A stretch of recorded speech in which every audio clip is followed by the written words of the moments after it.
Bonjour à tous. Alors aujourd'hui, nous allons étudier le Gombi Benko.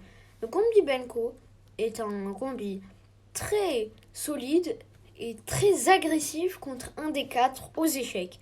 Le Gombi Benko débute par D4, cavalier fils. Donc déjà, ça se joue du côté noir. C4, l'un joue C5. Pion D5 et l'un joue pion B5. On offre le pion qui n'est pas défendu. Si les blancs prennent, on joue A6, on va reoffrir un pion. Les blancs prennent et maintenant on pourra jouer G6 pour mettre le fou en flanqué. Déjà, on a sacrifié le pion A et B car maintenant les colonnes A et B sont semi-ouvertes et on pourra mettre nos tours. En plus de ça, le pion C4 qui était très solide, maintenant il a disparu, il est en A6. Là pour l'instant la position est assez égale. Cavalier C3, c'est le coup le plus joué. Là, on joue fou G7. E4, car le pion E4 est soutenu par le cavalier C3. Maintenant, on fait le petit roc. Cavalier F3, qui est le coup le plus joué. Et maintenant, le coup que je veux que vous reteniez, c'est Dame A5. Là, dans cette position, le taux de victoire, il est de 55% pour les noirs. Donc vous avez beaucoup de chances de gagner, surtout si vous connaissez bien la théorie et que vous savez comment continuer le jeu après, genre quand vous avez fini la théorie et que vous devrez utiliser les principes et ce genre de choses. Déjà, le cavalier C3 est cloué, donc le pion E4 n'est pas défendu. Si les blancs jouent un coup d'attente, on a simplement gagné ce pion central. Et en plus de ça, on rajoute une pression au cavalier C3 qui est déjà cloué. Donc les blancs doivent défendre ce pion. Déjà, pas fou E2, fou D3. Pour défendre ce pion, là c'est très simple. C'est une suite de coups, on fait les mêmes. On récupère le pion D5, déjà on sacrifie notre cavalier. Car quand les blancs reprennent, là on pourra récupérer ce cavalier là qui est cloué et qui est faible. Et lorsque les blancs vont récupérer du pion, on récupère le pion avec la dame et il y a une fourchette royale. Vous pouvez me dire c'est pas une fourchette royale car sur fou D2 maintenant la tour elle est défendue. Et le problème c'est que là on gagne le fou D3. Si le roi bouge, on gagne la tour. Et si la dame bouge, on gagne aussi la tour. Donc on va gagner du matériel.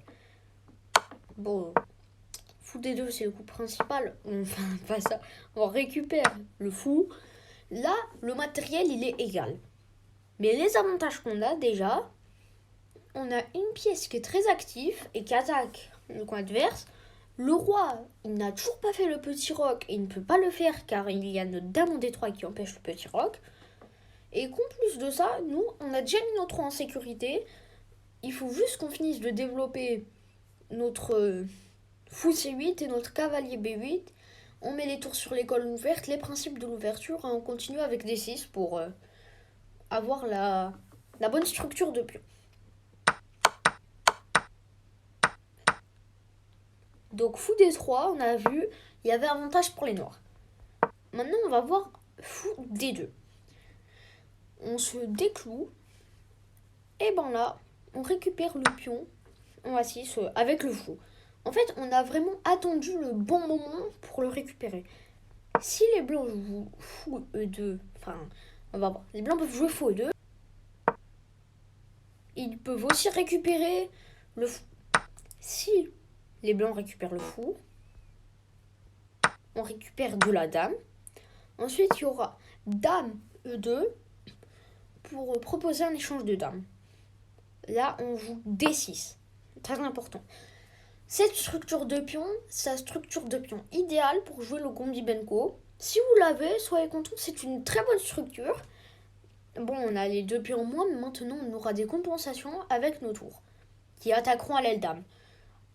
Car notre fond Fianchetto attaque l'aile dame et nos deux tours vont aussi attaquer.